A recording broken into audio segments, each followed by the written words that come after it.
Yo, when I spit bars in a rave, man, I go hard like Santan. Hello and welcome to another episode of Touchline Fracas. I'm joined this week by one guy won, one guy didn't, but both look as upset as the other, so we'll get into it this week. Semms, how you doing, brother? I'm alright, man. I'm alright. They're saying that Amazon app chat ain't popping no more. What was your thoughts on that, bro? Yeah, man. I don't know what to say. I don't know what to say, bro. Guys are going back and forth. Guys are going back to back, arguing about Maresca all day long. Can't see guys no more. It's crazy. Bruv. Do you know what? Part of it is the sport doesn't give me any joy on the whole. So Okay, yeah. I don't talk in any chats anymore. You know what I'm saying? You just don't talk football. You just don't talk football. Bro, I don't even look at the TL. Like, okay. If you want to talk about football, just catch me in real life. You know what I'm saying? I just catch you on the decks. I just catch you in a set. Like, oh, sure. Catch me in the set. We have a quick. What's your thoughts on the Carabao Cup Final in between Killy Big Deal and whatever the newest whiskey is? Yeah, I couldn't tell you what it is. Yeah. I also joined by the good brother Disu. What you saying, brother? Not bad. Yeah, coming off the W's. Probably the best week you've had as a United fan all season. Arsenal, Sociedad, Leicester, 2 W's and a draw. That's probably our best week in like 4 years. Telling you. Before we start, I do the usual plug the socials. Touchline Fracas on Twitter. It is Touchline Community on YouTube. Touchline Community on Instagram. It's an international week, so got a bit of time to do that kind of fiddly stuff I've been saying I'm going to do for a while. And I will send out the message. The CTA, some of the pods are looking for new content creators to get involved. I will do both of those things this week. I've been saying it for the last few weeks, but been crazy, mental. Before we also start, nothing else actually. That's it. That's all the call to actions. Let's get into it. The game of the week this week, I guess technically it's you guys, Semms. Arsenal versus Chelsea, the early 1:30 kickoff on a Sunday, which is an interesting kickoff time. How are you feeling coming into the game, Semms? I wasn't confident at all, which is mad because Arsenal aren't good. There wasn't a part of me that thought we were going to get 3 points at all. I thought maybe we can get a ball draw out of it. But yeah, I wasn't confident at all. If we haven't turned up against big teams this season, that's not Spurs, apparently. Yeah, well, Spurs, Chelsea Spurs, we always turn up against Spurs because, there's a bit of edge there. So, but yeah, I just wasn't confident at all. And apart from the fact that we haven't turned up in big games this season, the team just generally have not managed to pick up any sort of momentum or form in 2025. Do you know what I'm saying? Like, the victories have felt like formalities rather than ones whereby we've turned the corner, if that makes sense. If you look at the games we've won this year, they're games that against teams who are really, really struggling in the league.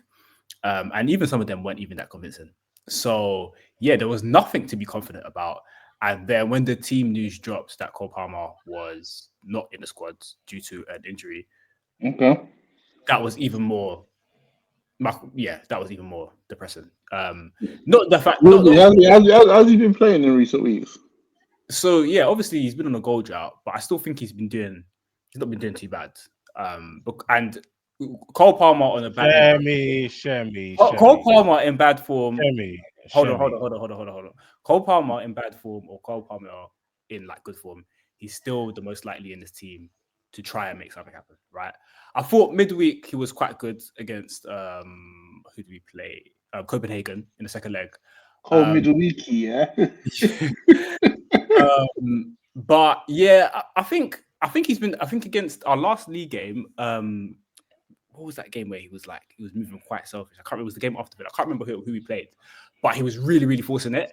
I think Southampton. Yeah, I think it was Southampton. Yeah. Yeah, he thought he would come to stat stuff. He thought he was leaving with a hattie and an assist. Yeah. Like I think he's been a mix. He's been a mixed bag over the past few weeks. There's some performances where he's been all out for himself, and that's kind of been to the detriment of his performances and the team to an extent. some performances have been decent where he's trying to make things happen. Some have been all right, you know what I'm saying? But yeah, the fact even though he's been on bad form and he's not been in goal scoring form, he's the only player that I was still going to trust to try and take the game to Arsenal, because as you can see today, we had nothing on the pitch. So, when Yeah, fair, the team, then yeah, everything just went out the window really. fair enough. This obviously you're somebody who's paid close attention to Arsenal this season for good and for bad reasons. You've left with quite a few dubs. From the Arsenal perspective, obviously they went through to the quarterfinals in the middle of the week, Champions League. Bit of a dead rubber game with a 7-1 win in the first leg, but they were at home today. What were your thoughts going into the game for Arsenal, if you had any? I like Shems. I think the Cole Palmer injury kind of took the air out of the game as a spectacle for me, because I was interested to see how he would do. Obviously, he's Chelsea's best player, one of the best players in the league. And obviously, there's the whole Palmer doesn't perform in big games, so on and so forth. So it's been a quite interesting matchup. But obviously, he wasn't playing, which kind of meant that Chelsea were not going to have anything in the attack. So I was anticipating a comfortable Arsenal victory. Now, it was somewhat comfortable because Chelsea didn't really do much, but Arsenal didn't play. I think the first quarter of the game, Arsenal were good, and they really could have put the game out of reach potentially. A fantastic header from Marino. It was actually a very poor corner from Odegaard, but that Yeah. header from Marino was brilliant. I was quite shocked that Chelsea didn't have players on the posts, which is quite interesting, especially against a team. Maybe because it's Arsenal, you try to you need extra players in there to defend, but that's a goal that would have been easy cleared if someone was on the post, right? So quite unfortunate for Chelsea, but brilliant finish from Marino. And I thought from the last 10 minutes of the half to a lot of the second half, Chelsea probably had majority of the play, but they just couldn't really do anything. Everything was safe. Everything was in front of Arsenal. Neto, God bless his soul, he tried, but they were just bullying him. Who else was there? Nkunku is just pointless player. Sancho, another pointless player. God damn! What a horrid baller. Nkunku on the wings doesn't really make sense in the Premier League, Hmm. especially for a team like Chelsea who are not super dominant. A lot of rotating possession. Nkunku's coming off the touchline and getting into the box, getting chances off the byline like a Mane or Salah would, but it's not really that for Chelsea, which he's playing like a touchline winger and he's got nothing really. I He think the doesn't. only players that go on, show me. Sorry, I was bro. just going to say he doesn't make sense anywhere in this formation that we play, in the system that we play. As you said, he's not a touchline winger. He's not a 9 that can occupy defenders on his own. I think when he played centrally for Leipzig, he played predominantly with a 2 alongside Šeško. Yeah. And in terms of if there's any other positions you try to maybe fit him in, it'll probably be that number 10. But again, he doesn't have the ingenuity of a Cole Palmer or the other top 10s in the league, like Odegaard in a past life, or even like a Bruno Fernandes or a Prime Kid. He doesn't have that kind of ingenuity, that kind of passing, that intricacy. His bag is more kind of receiving the ball in front of goal and just bagging really. So yeah, I think he's best suited in like a left 10 position, but in this system, we don't really have pocket 10s. We only have one number 10. Do you know what I'm saying? So yeah, there's nowhere for him to fit in. And I think we should get rid in the summer. I can't lie to you. He just doesn't fit. You can tell that he doesn't fit what Maresca wants to do. He's not a Maresca player. Obviously, he didn't bring him to the club. So yeah, I just think we should get rid. It's not working at all. Damn, fair enough. Yeah, I agree. So they were redoing the thing. I think early Chelsea players that kind of covered themselves in some bit of glory was Fofana, even though he was a bit too aggressive at times, and Kukurea. I think those were the only kind of players who played at a decent level. I Who's thought in midfield today? we say Who's in midfield for them today? they had Reece James and Saicedo as the double pivot, and then they had Enzo as a 10, which I thought Maresca got that wrong tactically. One, Reece James didn't really do much for the majority of the game. That's one. And then you're having a centre back at right back, which meant that you're playing Badiashile, period, which I don't think is a good idea.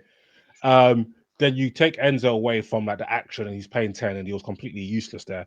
It was a very much nothing game from him, just running around trying to get involved in duels, failing, she was just a 2-pack of ass.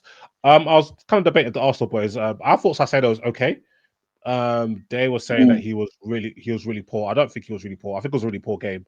I don't think he had many poor actions, to be honest, but I don't think he had many great ones. It was just okay. And I thought he was pretty good defensively. Yeah, but they were saying that he was fouling. I agree. Yeah, but whatever that means. Apparently Declan Rice had a good game, even though he had 30 touches in a game of 90 minutes. But that's not So was he running around a lot? Yeah, but that's neither here nor there. I thought the game was really poor on quality, from start to finish. Really, I think the best player on the pitch was probably Gabriel, and it kind of showed. This game was a nice snapshot of where both these teams are right now.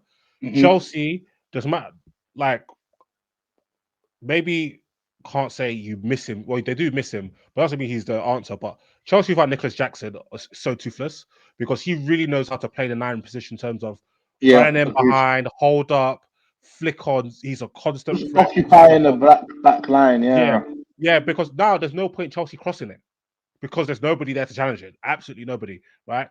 And then obviously without Palmer there, then there's the ingenuity gone, the shot creation, the passes. And I realized that low key, Madueke, as hickey as he is and as greedy as he is, he's probably the most likely out of the Chelsea wingers to do something. I told you, the non-truthers are back up. The non-truthers are back up, bro. I don't know. I don't understand. It was so obvious to see in games. I don't know why, man. Like we just pretended. We just really. But then that question. I'll be wait. Ask a question off the back of that. He's the most likely to do something, but how good is what he's doing? Thank you. That you took the words out of my mouth.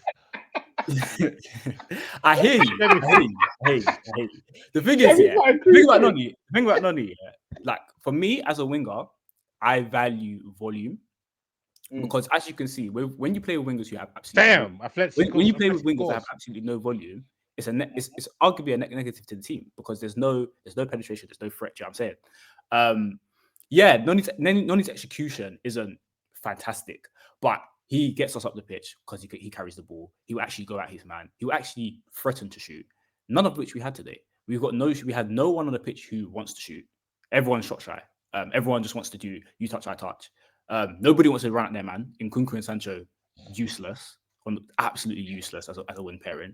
And yeah, like so, he's someone that I feel like we could have done with today. Obviously, alongside the obvious ones, which is Jackson and Palmer. But yeah, after the first 10, 15 minutes, I could see that we were not going to score today. And I knew that 1-0 would be enough for Arsenal because we just have absolutely nothing. If it wasn't a moment of magic, then I could see there was no way we were going to score. Arsenal have a pretty good shape. They have done for quite some time under Arteta. If you watch them in the big games. Very, very good. If you watch them in the big games, especially away from home, they have a really good shape and they're quite hard to break down. They defend quite narrow. With some good solid banks in there.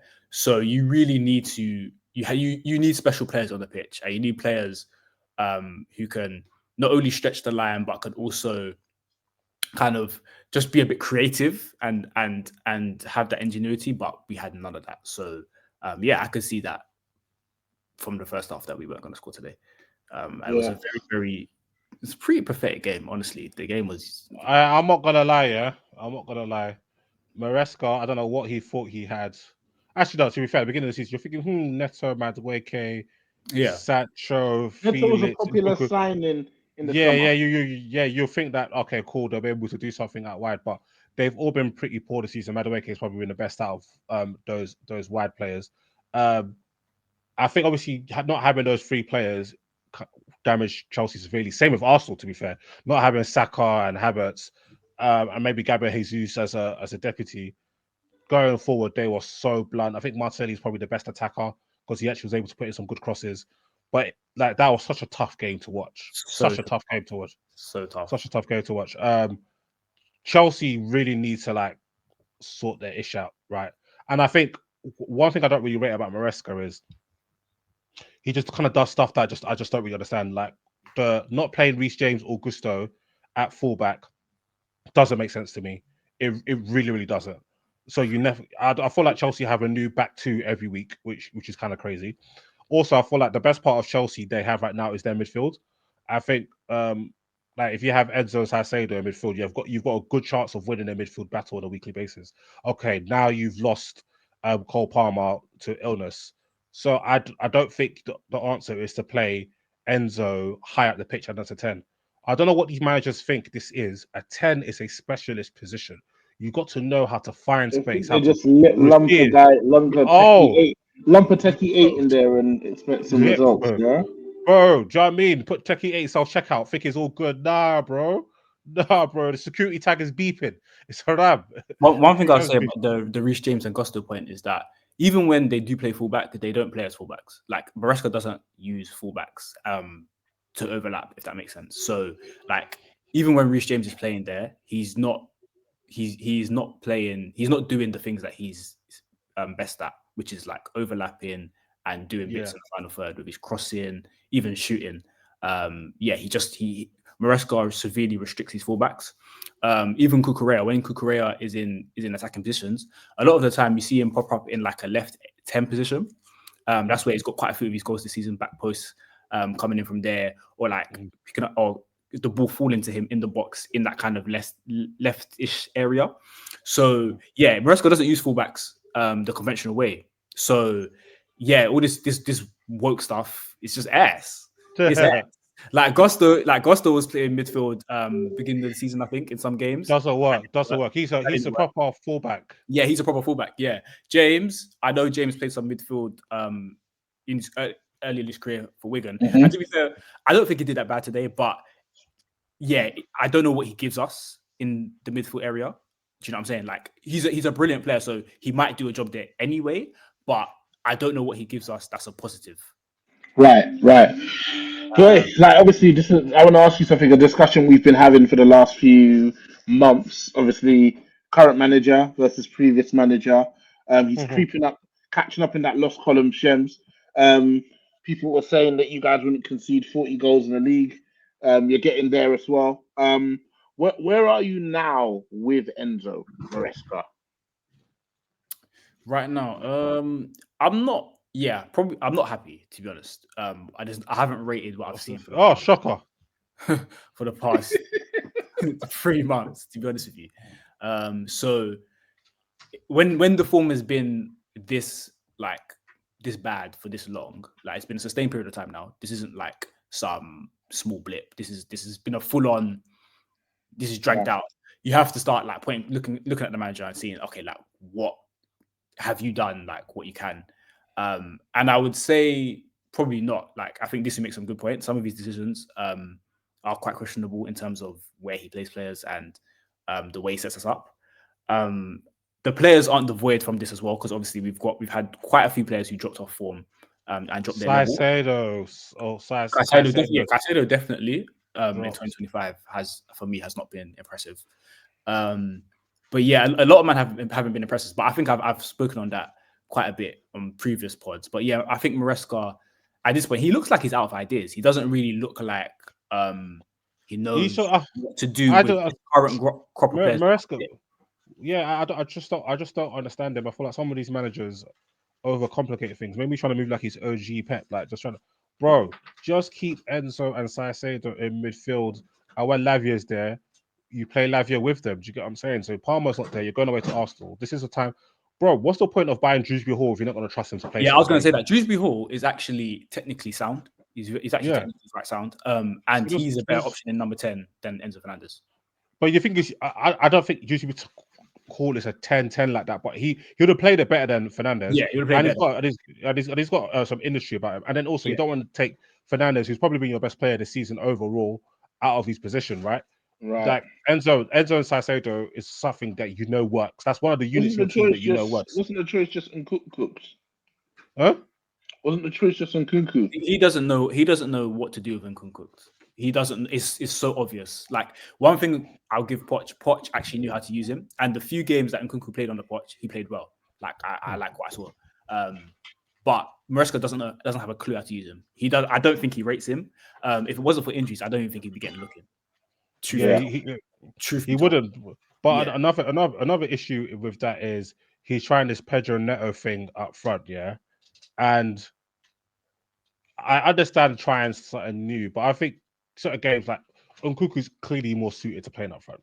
Right. I He's don't clearly more suited. I don't agree. He is. The only problem is because you lot just go out wide all the time, you render him useless. That's the problem. So if you lot try to like mix up and play for the middle a bit more, and he can like come up for touchline, maybe play like more like a false nine, not play like a because you lot try to play him like he's Nico Jackson. He's not that. He's gonna have to play a bit different. Like, and I think with Neto's a lot better when he can get crosses in a box from both flanks. He's actually quite good at doing it off either foot. So the good thing about Neto, at least Neto's going to try and be busy, try to occupy the defenders, which he did. I think he did pretty well today. Just occupy the defenders. He just couldn't really do much with it. I don't know. I just feel like my man is just funny with the way he does stuff. I just saw the thing is, listen to this. Lavia, best midfielder for the first 15 games, is watching James play in his position. James is watching Fofana play in his position. Fofana is watching Badashile play in his position. Make it make fucking sense. nah, it's true. It's true. But in Maresca's defense, I'm not sure how many of these players Maresca asks for in that year. But when you're going into games against Arsenal, who, in my opinion, are the best defensive team in Europe, along with Atleti, for the teams I've watched, I don't care what the stats are. Just watch them how they set up the shape, how they can defend one situations, defensive, like they're just a quality defensive team. And you're going into that with Sancho, yeah, and Nkunku. Bro, you're going into a gunfight with a bar of Snickers, bro. In all fairness, Sancho looked like there's not a player on the pitch that Sancho fancies that he could take on, unless he gets isolated against like a winger or something. Then he might try. But when he plays against defenders, he knows he can't take them on. It's just pointless. In all fairness, though, like, and Chevy, you lot better not try to back out the obligation. I'm praying across that one, brother. In all fairness, yeah, the options were player now, man. In all fairness, I was going to say, in all fairness, the options were limited because if you look at the bench, the only other attacker we have there is Tariq George, who's 17. Bro, play evil Saka, fam. Yeah, like, and just your point on the Nkunku thing at number 9. Yeah, my biggest issue with Nkunku, no, he says Nkunku. We're not calling him his name anymore. My biggest issue with Nkunku through the middle is that he's not intense. Like, he doesn't press off the ball. Like, he's quite lazy, and also the ball doesn't stick with him. I'm not saying he should hold up the ball like Giroud or like I don't know, like a prime Lewandowski or Haaland, but literally the ball goes to him and it just comes straight back. It literally comes straight back, and it's surprising for a player who's actually quite technically secure. At least with someone like Neto, like you saw today, he's going to try and stretch teams, he's fast as well, and he can shoot. So I get why he's playing 9, but the problem is he actually does not stay there. He drifts wide anyway. So we always end up in situations where he's out wide trying to combine with Sancho. There's no one in the middle. So we're just doing you touch, I touch, recycling possession. That leads to nothing because there's no presence in the box. So yeah, Jackson injury has absolutely finished us. Palmer going off form has finished us as well. And yeah, this is just where we are right now. So yeah. I don't think Maresca has any answers right now. It looks bleak. Is there a world where you want to see him out at the end of the season, or are you willing for him to stay, get more players in, ideally in second season better than the first season? I'm more towards letting him stay and giving him another season. But I think if we finish below 5th, then a part of me wouldn't mind seeing him go. But I am more towards giving him another season and giving him time because I just think he has got some tools to be a good manager. But we need to see something more for that to be set in stone, to be honest with you. But right now it's not good. He's not moving you. All right, cool. Let's go on to I guess it's a cup final, so you can't ignore it, and it's a big game. You had Liverpool, who a week ago were competing for 4 trophies, and now are down to 2. Are they still in the FA Cup? I think they're still in the FA Cup. Yeah, they're still in the FA Cup. Yeah. No. Cool. They went out the FA Cup to Plymouth. Oh, okay. So just Prem. Just a Prem. Damn, my bad. Against Newcastle, this is their second Carabao Cup final in a couple of years ago they played us, they lost. Obviously Newcastle had the week off with there not being a midweek game for them, and Liverpool had the really long game. Liverpool had the really long game midweek versus PSG, which they ultimately lost. But Newcastle win a trophy for the first time in 56 years. Eddie Howe's done it for them. Let's talk about the game. What were you guys' thoughts going into the game, the Carabao Cup final? I fancy Newcastle, you know. Yeah, same. Really? I thought Newcastle were going to win comfortably. I fancied them big time. Okay. Like, because I think there were the lesser teams that can compete with a big side the best because of their physical profile, and they have the quality to match, right? So obviously, I actually didn't know that Gordon was suspended, but usually it's Gordon on the pitch. Isak might be the best player in the Premier League right now. Gomares can bang in midfield. Livramento's a top fullback. And the other midfielders, Tonali and Joe Linton, bro, just pure all NBA first team defense, all defense first team, bro. Bro, every single man is just pure, unfiltered dog. Athletes all over the And pitch, man. bro, and they for literally from minute one to the end of the game, really, they completely dominated Liverpool. McAllister or Gravenberch got blammed off the field. Blammed off the field. I thought Newcastle were excellent. They won every second ball. They were aggressive. You know, whether they'll go direct or playing through the lines, like they just looked way more threatening. And even when Liverpool started to get back into the game, I mean, we'll not go back to the game, but like it was 2-0 and Liverpool were throwing at the kitchen sink. Newcastle actually looked more likely to score, really and truly. Yeah. Until Harvey Elliott came on and just started balling out of control. But yeah, that was a great performance from Newcastle. Isak's finish was just stupendous. When the ball came to him, I just knew he was going to score. And like stuff like XG doesn't matter when it comes to Isak because like he's going to score like chances that most other strikers are not going to score. He's going to get a clean contact every time. He's going to make sure he's hitting the target and he's hitting corners or near enough. But yeah, the game pretty much panned out like how I thought it would. Especially you got to remember Liverpool played 120 minutes midweek, and they were getting popped for a good chunk of that, lost on penalty. So I'm pretty sure it's pretty difficult for. If you look at the results for teams playing in the Champions League on the weekend, like I think you could see like a definite downward tick in results. Yeah. And even if they game. and even on a more anecdotal basis, for the performances don't tend to be as sharp on a weekend. So yeah, man, hold that. Agreed. So this is a massive win for Newcastle, first trophy in 56 years. How do you guys contextualize this? Obviously, they had the foreign money coming, 4 or 5 years ago now. They've been to the Champions League. They look like they've got a really good team again. Isak, like just you mentioned, is firing. Gordon looking really good. Tonali's come back from that suspension and he's gotten right in amongst then we've got Lewis Hall left back who didn't play today. We've got Lewis Hall left back, Livramento right back. Just a good crop of players under a good manager. How do you contextualize this win for them, Semms? Yeah, obviously it's a very good win. I think it's weird because Newcastle, they almost seem like they've been like on the cusp for a couple of seasons now. So I know 2022 they finished fourth, got into the CL, obviously difficult group, but didn't quite make it out. But then was it last season they kind of fell away a little bit and finished, I think they finished below us. We finished 6th and they finished either 7th or 8th. No, you guys finished 8th, so that means they must have finished 7th, I think. So hey, be easy with that, yeah. So then this season, the heady height. What I'd give to be 8th now, eh? Bro.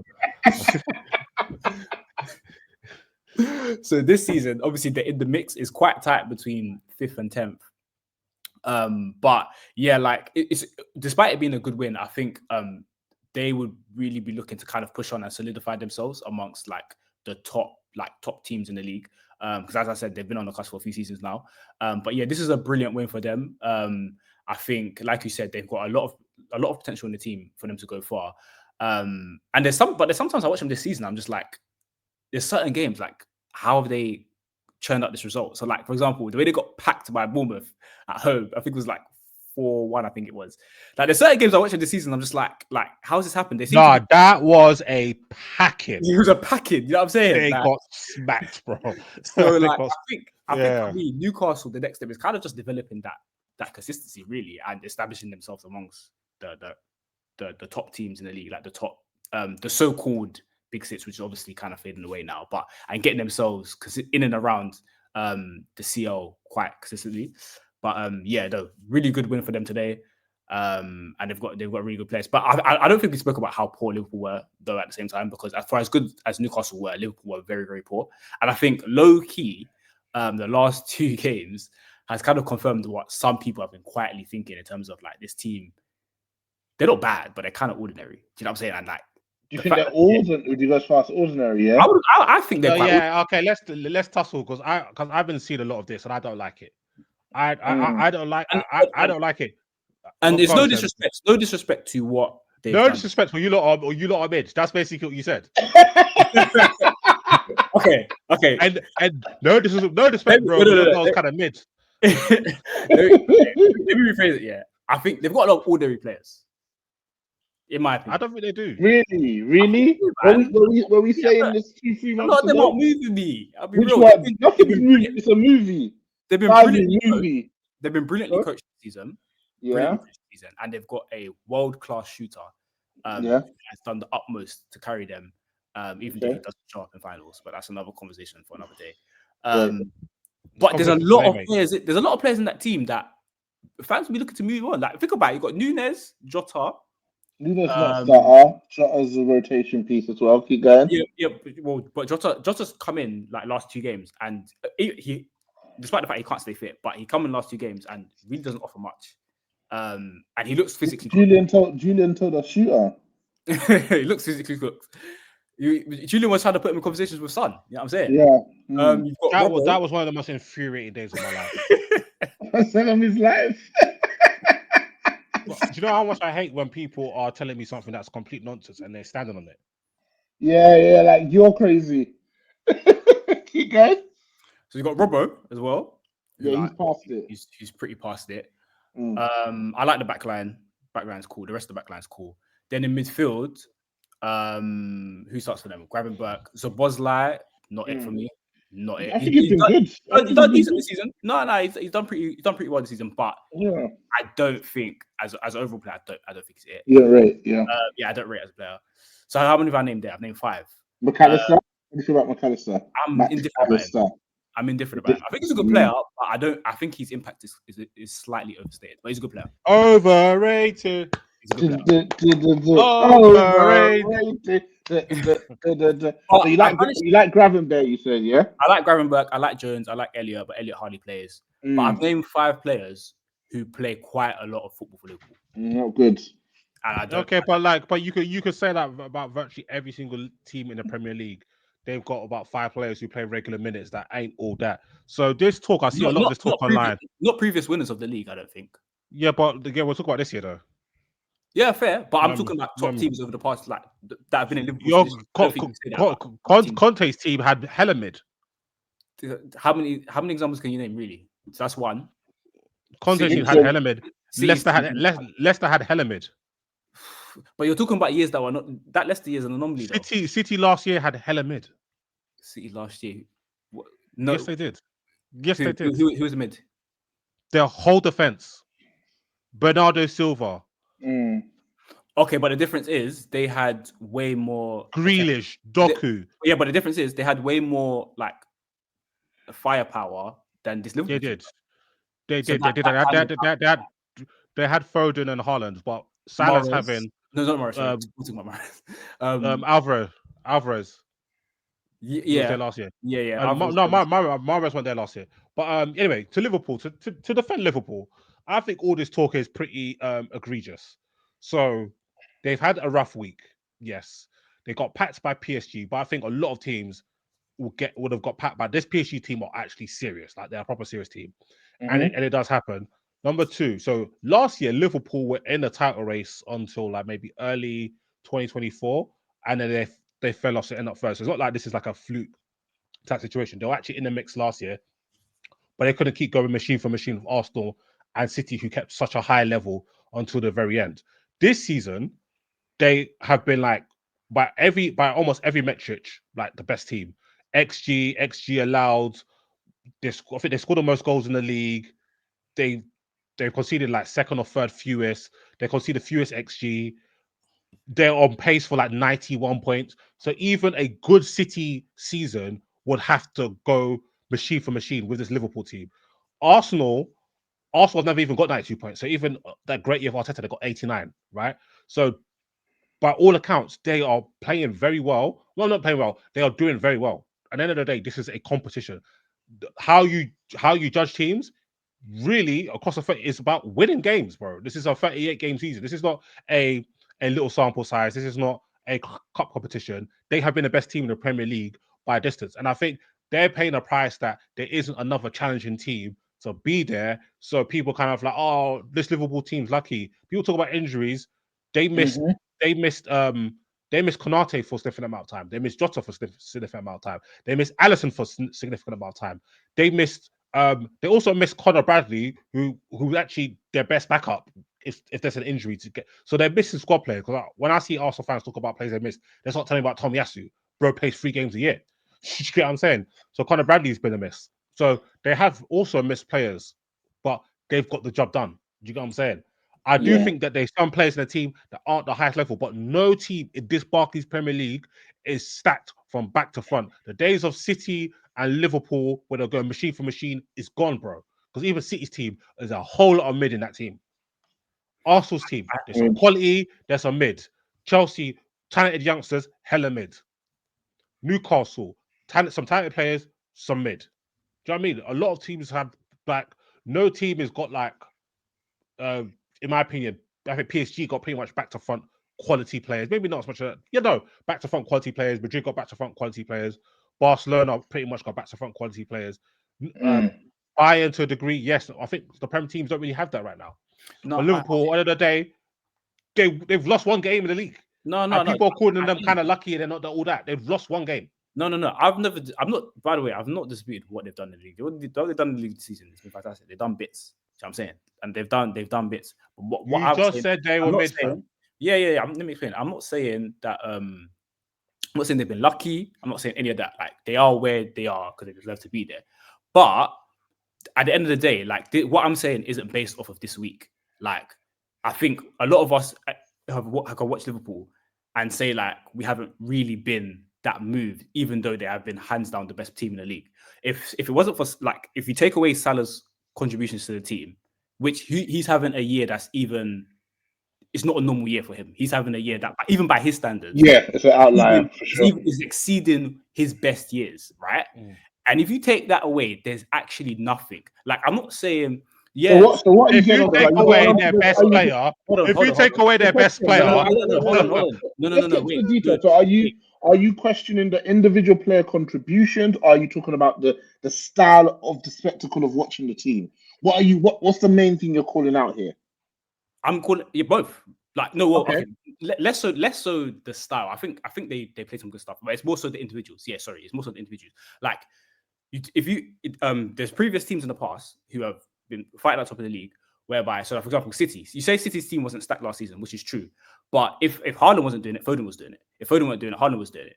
Or if none of those two were doing it, sometimes in the years gone by, Morris would do it. Do you know what I'm saying? Like there were players there that could step in for a game or two to contribute, but I don't see that in this Liverpool team. Gakpo was doing it for quite a bit this season. Wasn't there a game Nunes won them some points as well? You don't? Yeah. To be fair, you don't think their guys have chipped in? Like obviously they're not going to contribute regularly as Salah, averaging a goal a game, but yeah. I think Gakpo has done pretty well this season, but for some reason he doesn't seem to be injured. He's been injured. Yeah, he's been injured. Yeah, but Nunes has got them a couple last winners, but I don't think on the whole his contribution has been great personally. Like I don't see those like 1 or 2 last minute winners as like, oh, that means his contribution has been great from like but I think Liverpool or somebody that can be relied upon, if you know what I'm saying. Liverpool fans still can't rely on him, or Liverpool still can't rely on him. For sure they can't. But I think Liverpool's thing is more how they approach games. They are very aggressive. I'm not sure if you've not seen Ola Einer's clip on shout out HP and Culture Cams on their podcast, and he was speak to them, and he spoke about the difference between like Arsenal, Liverpool, and City, and he was like, Liverpool 2-3 passes there in your box, fam, and that's how Liverpool play. Like even I was watching the PSG first leg, Liverpool had about 10 transition opportunities to really. The way they get bodies forward is actually frightening. It's just waves of players, so they generate so much attacking opportunities. And because they got Salah's got the quality to make these things count. But these other guys have so much volume. Eventually, they're going to do something, right? I do agree with Shems. Like the quality isn't there. I think Gakpo could potentially be somebody that could be quite efficient in front of goal because he's got very good ball striking. He's got composure, but I'm not sure about his all-round game. Diaz is a bit too erratic. Jota is erratic. But they're all a bit crap. But they've got enough quality that if they generate chances, they can do something. Whereas if you look at the Chelsea attack, these guys are not threatening whatsoever. So you can say Diaz this, Nunes that. These lot generate chances. They can dribble, they can run, they could beat players, they can shoot from distance on occasion. The Chelsea attacking options can't do anything. So that's the difference. Where Liverpool, because of it's like they're just relentless, and it really suits the league how they play. So that's why they can get things done. But let's talk about Salah, please. Yeah. Because man have been making me sick all year. And I'm so happy I stand my ground and stay in my principles, right? So first of all, we started at the top of the year where we had Dr. Lee from Touchy Gooners and Mr. Demi Ladipo telling me that Salah's better than your mouth. That's such a disgusting, distasteful football opinion. I think they actually should be punished for that. Did you see that Lamine Yamal bucket against Atleti? Did he score today? Yeah, just made it 3-2. It was 2-0 last time I scored. It was 2-0. Yeah, Barca have come back and he just scored the third outside the box. I think he got a little deflection, but curled it in. What? 3-2 to who? Barca. Lamine Yamal made it 3-2. Lamine Yamal made it 3-2. I'm about to run right in the group chat. Oh my god, I got a couple chats about to run right in. Yeah. So that talk. Then people telling me that Salah has to be on the Mount Rushmore of Premier League players. Fuck no.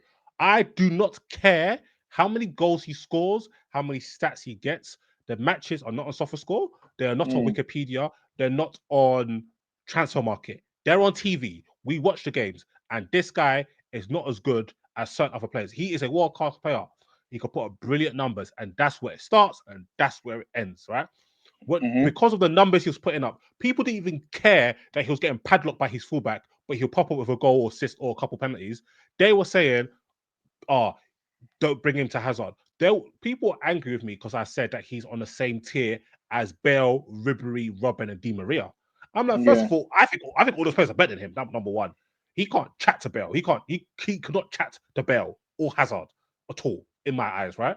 And people were saying they'll talk about these players like they were scrubs. Yeah. Then they were saying he's better than Thierry Henry.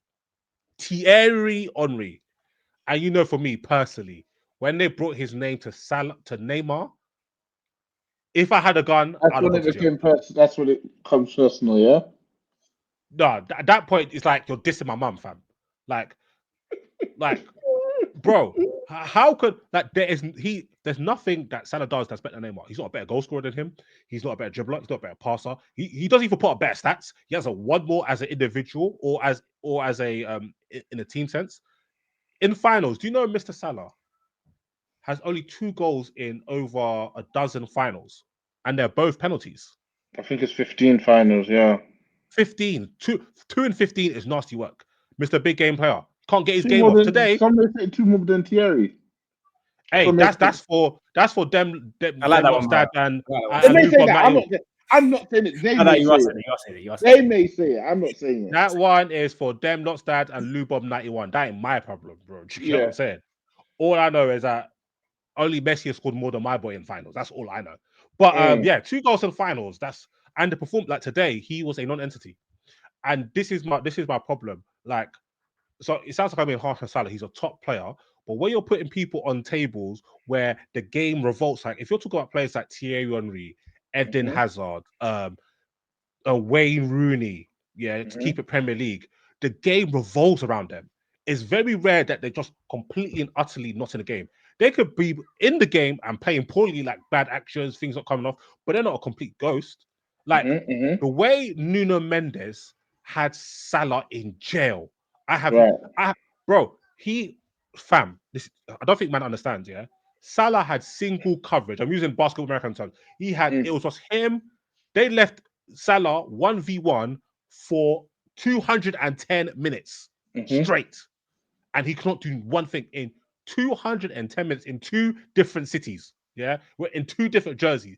If you left Eden Hazard for 210 minutes, 1v1, it does not matter who he's playing against. Something's getting shaken.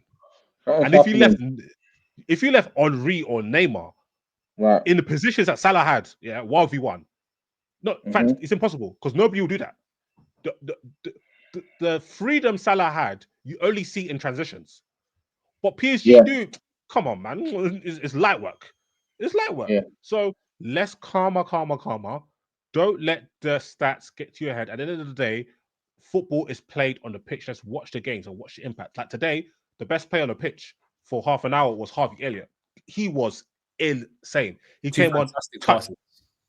Bro, even just the touches, like the way he was. I've always liked him as a player. Yeah, same. Yeah. Like obviously the assist was great, but there's another bit of play where the ball was like it was a crossfield pass to him, instant first touch. They all know he's left foot, but he managed to fake inside and slotted a beautiful pass into Chiesa. And Chiesa's touch was good. That was a chance for 2-1, and obviously he created the goal. So like that type of play was impressive. I just wanted to shout out Harvey Elliott, but yeah, Salah, top player, world class, but he's in that Haaland bracket for me where he's a demon end product machine. But if he's not getting fed, it's not the beautiful game, man. It's not forget beautiful game. If this is impact. There's some people who are more impactful than others. It doesn't matter who's on a pitch with Neymar. It doesn't matter who's on a pitch with Ronaldinho. It doesn't matter who's on a pitch with Thierry Henry. It doesn't matter who's on a pitch with Wayne Rooney. It doesn't matter who's on a pitch with Eden Hazard. It doesn't matter who's on a pitch with Kevin De Bruyne. It just doesn't matter for these Yaya Toure, Cesc Fabregas. It does not matter. The game revolves around them. They will find a space. They will find a pass. They will find a dribble. They will find a shot to make something happen throughout 90 minutes on a minute-to-minute perspective. Salah is probably one of the most efficient players we've ever seen. But in terms of like, I don't judge players on how much numbers you put up. I judge players on a minute-to-minute perspective in the game. Who is the most impactful? And that's not always a goal scorer. Yeah. So, hope that. And he's not the beautiful game. Cool. Let's get on to the late game today. Manchester United away to Leicester, coming off the back of the 4-1 win in the Europa League on Thursday. How are you feeling coming into this game, Disu? I'm not gonna lie, yeah. I even forgot we're playing. I didn't know who we're playing. I didn't even know what time. We had studio books for 4:30. We had studio book for 7:30. Shut up, Liverpool game. That's I hit Morayo. Like, oh, hey, shit, we're playing the game, fam.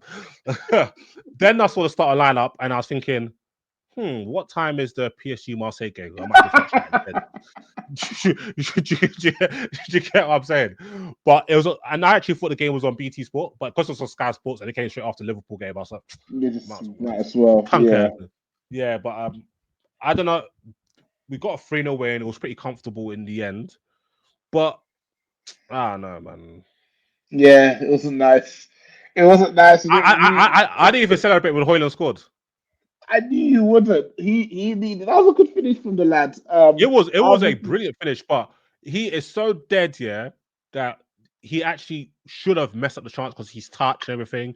But lucky for him, what they say, the immovable object meets unstoppable force, stuff like that. Yeah, him versus Feist is like just like the flipping Thriller Melilla of shitness, right? So Feist just like, oh, you could have. Do you know what, Højlund? You ain't scored in 21 games. You take as much time as you possibly can to get whatever shot off you want, and I'm going to sit there and watch you. And thankfully, he did that, and then that was a 10 out of 10 finish from Højlund. Yeah. But yeah, the game was really poor. The only thing I care about the game is Isaac Heaven having that nasty collision. He's coming off.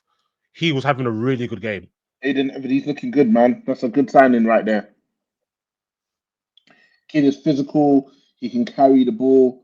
He gets stuck in. He can pass the ball a little bit. That's a really, really good signing for us, I think.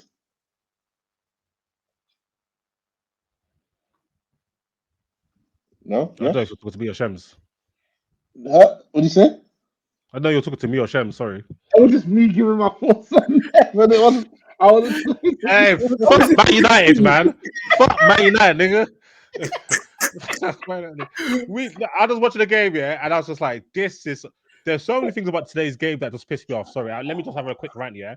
Yeah. There's something that there's a sound effect at Leicester Stadium, and it's similar to Chelsea Stadium when they score a goal, and it sounds like somebody's banging like aluminium or something.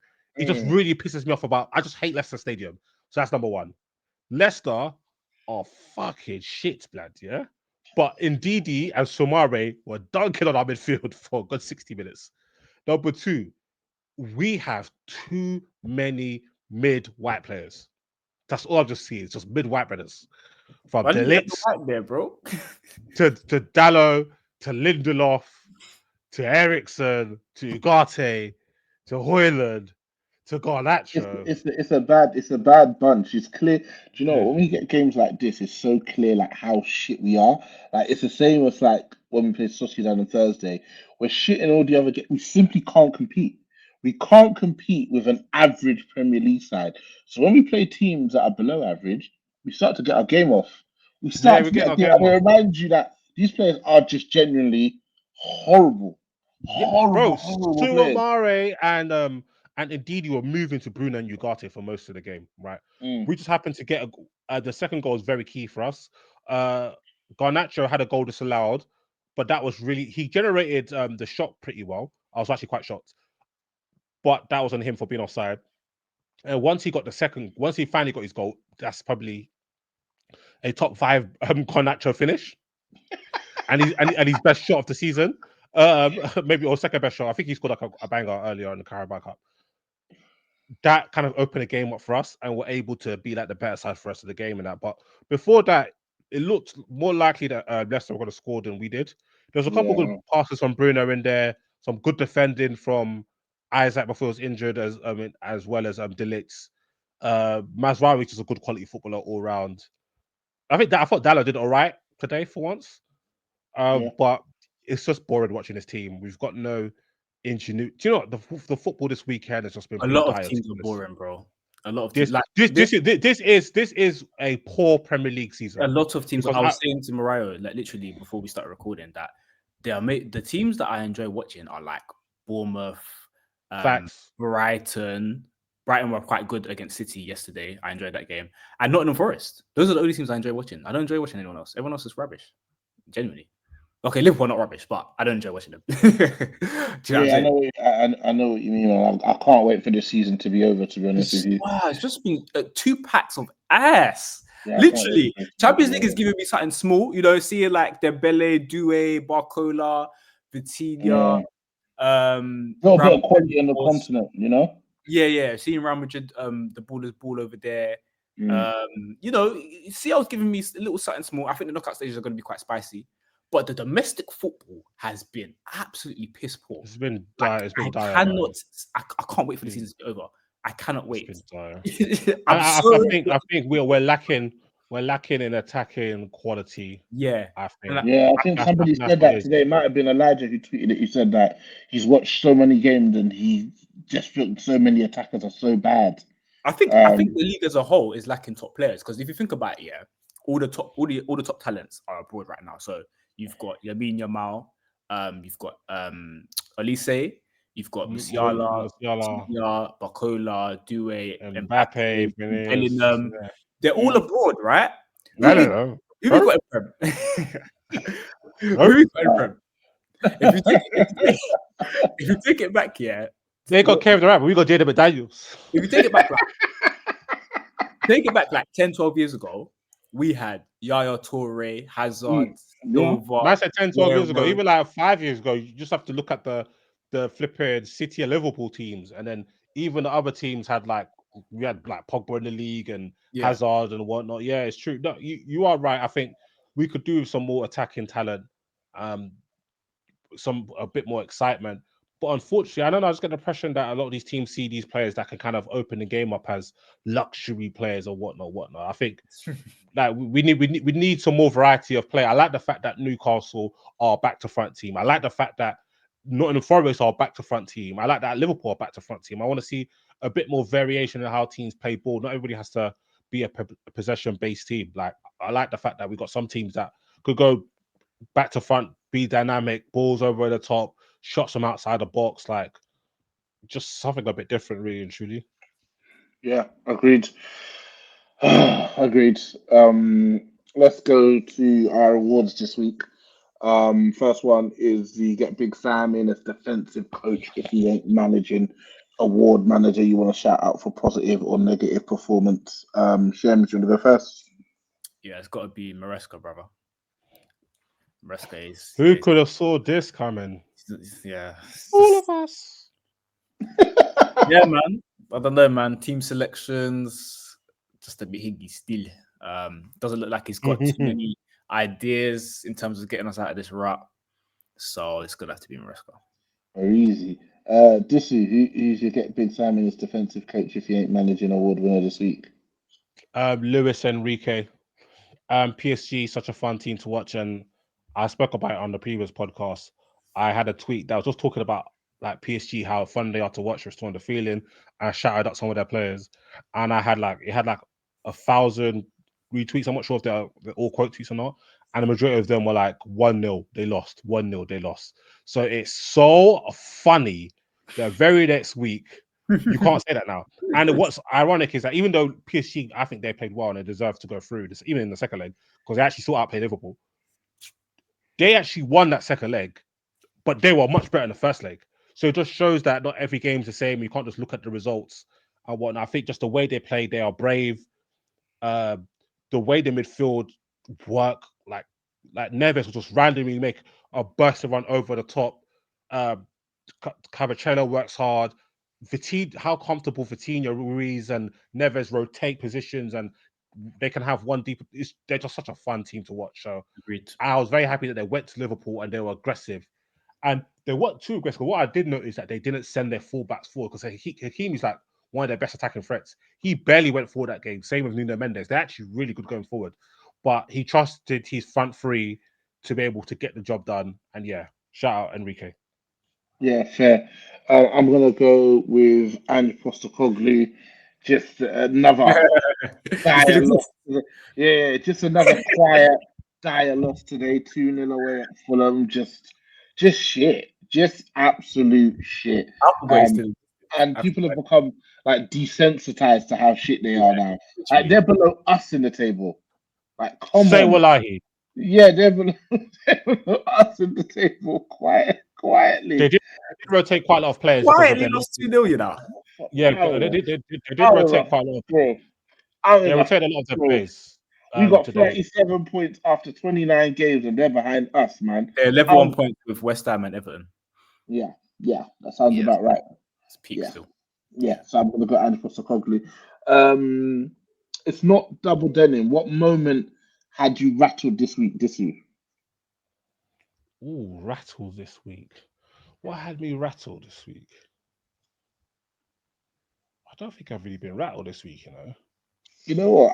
I'll go first. I watched. I didn't catch it on Thursday. I watched the game against Sociedad, and I left that game thinking, are Hoyland and Xerxes going to score a goal in a game ever again?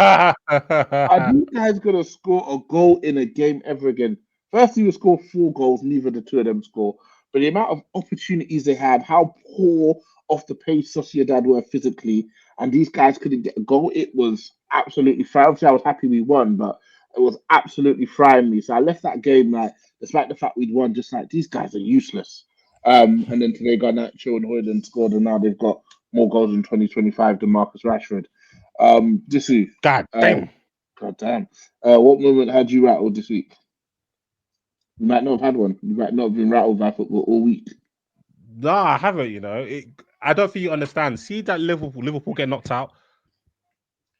In the group chat randomly, they were talking about drugs and how one person said that the way heroin was described to them almost made them want to try it because the person said it's a high that they can't articulate. And I was just like, bro, I don't think a high could ever beat how I was when Curtis Jones missed that penalty. I'm still high off that right now. Like, even though they lost poor today, Curtis. I hate it happened to such a nice lad. I know, yeah, because I actually rate him, but sorry, it's just business, isn't it? But even though they got knocked out today, it's not moved me because I'm still high off Tuesday, bro. Do you get what I'm saying? It means more. Those it means more, man. It's been happening a lot recently, hasn't it? Bro, Madrid, and the thing is, in my both Madrid teams. PSG. That 2-0 when Morata buried it. That is one of the greatest hate, bro. This hate watch was because in the did he celebrate like this? Yeah. This hate watch on the TLF chat, bro. There's like 25 man, yeah. All of them wanting Liverpool to get packed outside of Musha Marco. So every chance, every block, everybody was locked the fuck in. Bro, man were more locked in this game than their own team's games were lucky. I promise you. That Chinese guy is like, you know what? Maybe more my wedding, and he's wearing like tracksuit bottoms, and then it's like the World Cup final, he's wearing a suit. You know what's funny? Yeah, the first leg made me even more locked in. Same. Because I was like, I was confident they could still. Yeah, I was confident that they could still go through. Yeah, same. And you know who else was confident? Vitinha was like, yeah, we're gonna go there, we're gonna win. Big step up. You saw enough, yeah. Agreed. Cool, calm. The next one is Oh yeah, Semms. What's your agenda? Not even your agenda week? What's the It's not double denim moment that had you the most rattled. So Snapchat. There was two moments in the Brighton game, Brighton versus City. So Estepinian scores a free kick, which was literally Stefan Ortega's side, like as in keeper side. And bro just didn't dive. It was pretty close to him. He just didn't dive. I was really bamboozled about that. And then there was another chance where they broke on City. City were committed forward, broke on City, and then they I can't remember who it was. I think it was Matoma. Lays it back to Baleba. Open goal, literally about 12 yards out, and he just completely skies it.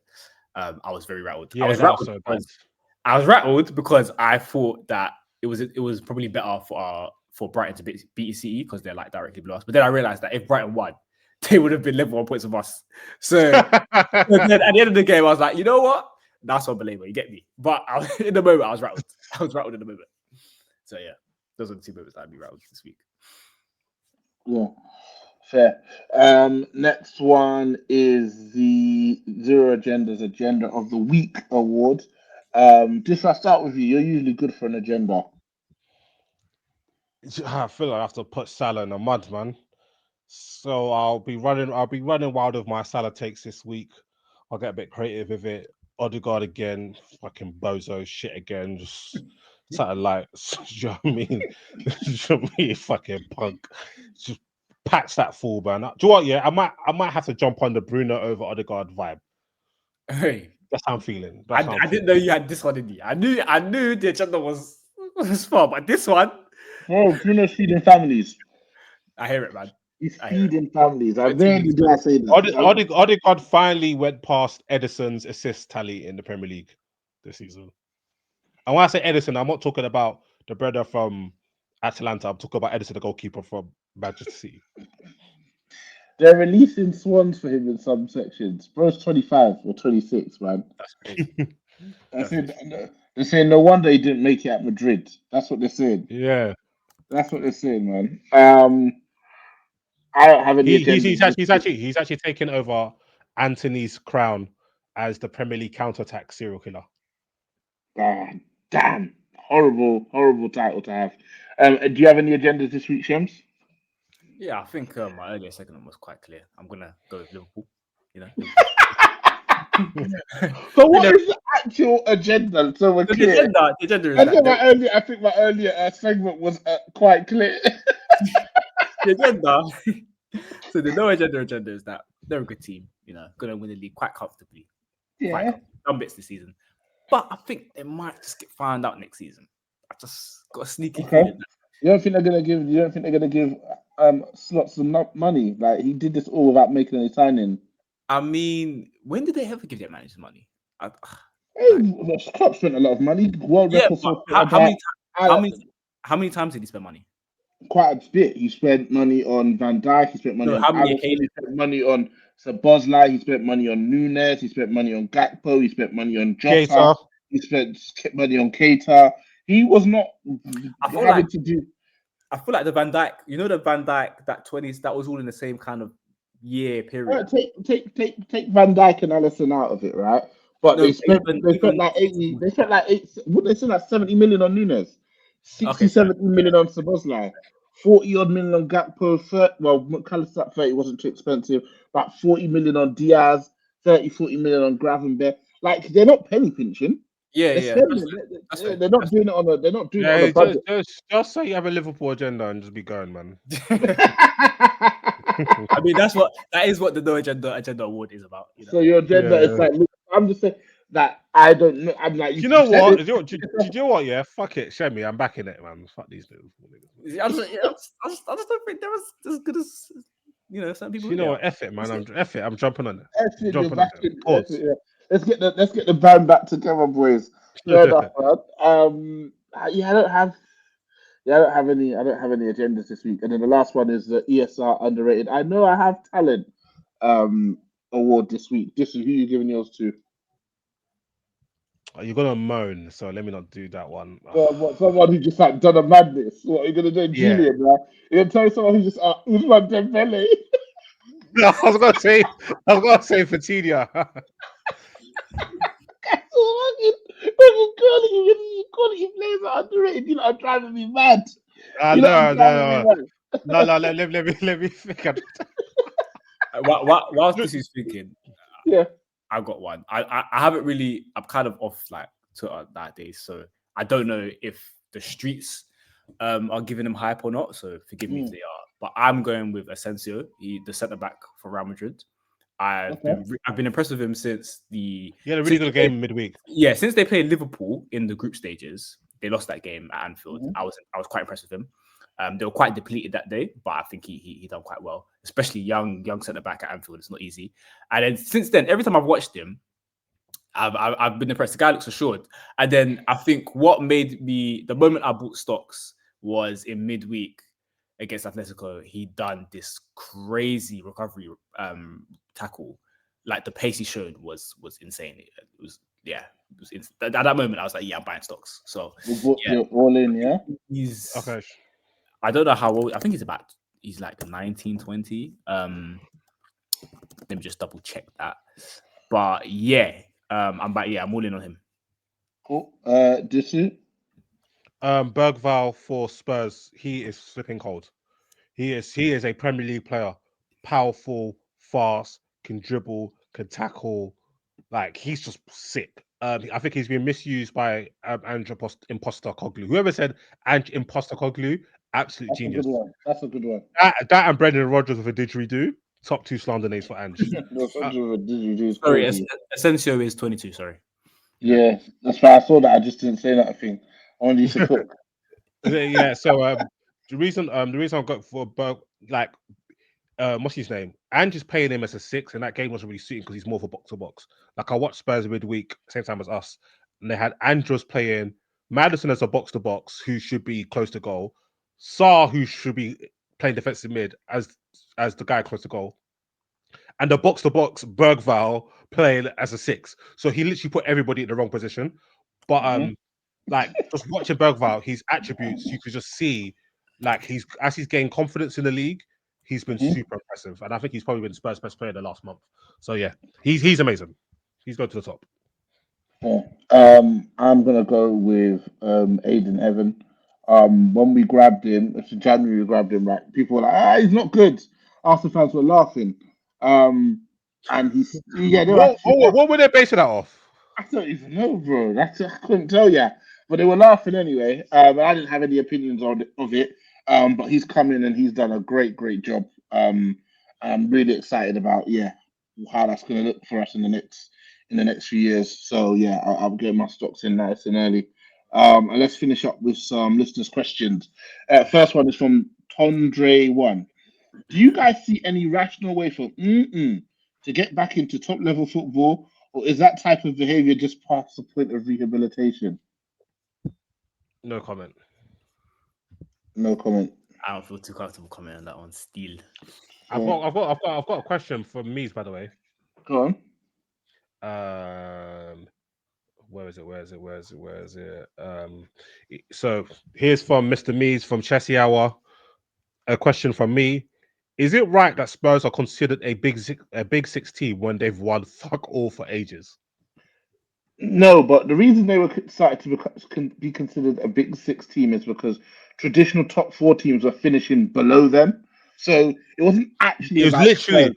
Yeah, it was literally like 3 pot seasons got them in the big club, and it's actually kind of nasty. yeah, and it's because like Liverpool, United, and Arsenal were finishing beneath them, and rather than creating a new big four, sorry, which didn't include teams which were clearly bigger than Spurs, they had to include the other teams and continue to include Spurs. So I they've, remember there they've was a few achieved years I was nothing. running. They've achieved this golden era. They've achieved nothing. I remember there was a few years where I was trying to run the agenda that Leicester should replace Arsenal, the big six. I remember that they were crashing out. Cool. to be Next fair, one. though, sorry. To be fair to Spurs though, they had a small period from like 2009 to like 2012, 30. Yeah, To that's like, over now. the So. Bell times as well, where they were like No, they were in and around. What happened, brother? Yeah, I know nothing happened, but they were in and around Not Champions enough, League. man. Not Yeah. enough, bro. It's not It's enough. not really. It's not enough. I hear you. This is their second purple patch. Where they get to show for it. A couple good knockout games. They have a quality player that we can all enjoy. That player has to leave, go to a big club to win some big shit. They are the Gabriel Martinelli of football clubs. What's that mean? Just a couple purple patches. Next one is from Elliot Online. Can we get James NUFC 92 on the pod? Ask Dr. Mike. Is that what it looks like? Yes. He might have a guest appearance. Next question is from James NUFC 92. Who would like to be the first to congratulate me? Congratulations, my good brother. You win. Brother. Yeah, that must mean more for them. That must mean more for them. That's their first trophy. Because a lot of Newcastle fans have probably never seen their team win anything. The last trophy was 56 years ago, bro. Crazy. Yeah. Next one is from Count Dracula. Who's the biggest industry plant in football? My vote goes to Yao Felix. He bounces around from one big club to the next and gets lauded for one performance until he gets dropped and goes back to his parent club. That's a good shot still. Yao Felix is industry plant. Industry plant in football is crazy. Andre, are you? You work. Oh yeah, Abedi Pele's sons. Yeah, he was. That was 99% is that, man. 99%. Alvaro Morata. Oh yeah. But Morata is a good footballer. He's not Lukaku. Lukaku. No, stop it. Gotta have some respect, bro. Lukaku would be your best player right now. Lukaku always hangs around the top clubs though. Yeah, but Lukaku has actually matched work before. He's not an industry. He's actually he's bad goals. He's done his thing, bro. Like be easy. Right, Morata is a flipping fraud, fam. I think time will come and we'll figure out that he was using money laundering. Now, honestly, vehicle to move money around. Shout out Alexis Kavkaz because bro's fighting for his fucking life with this year. Oh, he needs to let it go. And I'm a Felix fan. I'm just gonna keep my stocks in silence, bro. Just in case they pop. Just in case they pop, brother. And shout out Victor Osimhen, who Alexis Kavkaz won't leave alone. 26 goals in 30 games. Yeah? Just hold that, bro. Just hold that. Next one is from Miraculous Miri. Is it inevitable that Habisha Henry is heading to the next level? But which top club can he realistically sign for in the summer? I'm assuming some will be difficult because, especially Prem teams, I think Newcastle are not going to cooperate.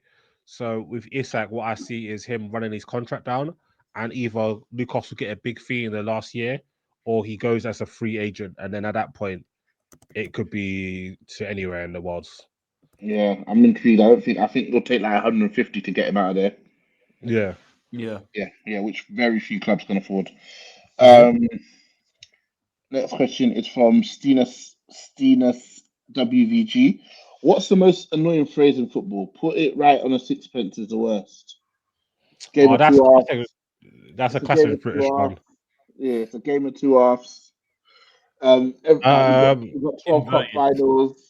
Inverted. Inverted, yeah. I hate inverted. It's not a saying or phrase, but I just hate when a brother puts in a cross that looks like a good cross, like it's like got the whip and is in the area that you want it to be, and then the commentator is saying they should be attacking that, but the brother crossed the ball when there was nobody in the box, so he should have crossed the. So man's just whipped the ball in for no reason, and now me, the striker, I'm catching a stray. Nah, brother, why is he put the ball in the box? I'm not even there. Somebody's got to be attacking that. Nobody's there. Yeah.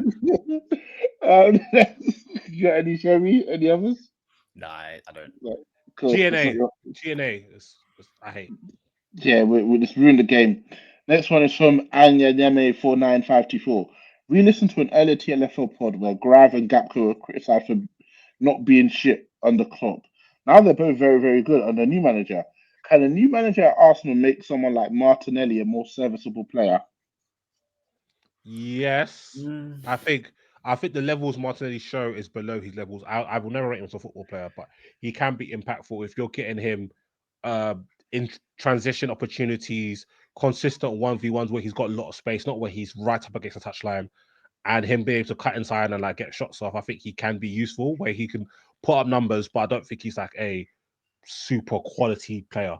So he can be impactful. I don't think he's bad to the point where he's completely like useless. I don't think he's like Werner or like Brendan Johnson. He's better than that. But again, I'm not a fan. Cool. Nice one. Next one's from Midday Don't Care. Shout out Midday. Now that we've seen a non-Big Six club win the Carabao Cup, which club are you rooting for to win the FA Cup? Villa. Forest.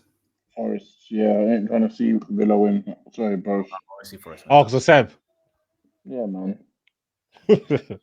There has to be one of us left behind in the wreckage, brother. Yeah. Cool. Next one is Ben_OG. Rivals down so bad, running out of agendas to run. Do you think it's possible for Liverpool to lose the title to another club this season? That will be the biggest collapse in history. Yeah, too far ahead. It's what, 16 points with 9 games to go. I think they need like 4 wins or something like that. The title. So the most points Arsenal can get now is 27. That's 78. Oh yeah, there's still 27 points to play for Arsenal. So if you add 58 plus 27, you get 85. So I think it's 5-6 wins for Liverpool will get them the title now. So fair enough, man. They're gonna win it with a few games to spare for sure. I wonder if they go for 90 now. They're out of Europe. 1 game a week. I reckon they get 90 now. Actually, probably that's the pace they're on right now. So yeah, agreed. Cool. All right, gents. As always, a pleasure. Next week off with it being international football. And we'll see everyone the week after that. Peace. Yo. When I spit bars in a rave, man, I go hard like Santan.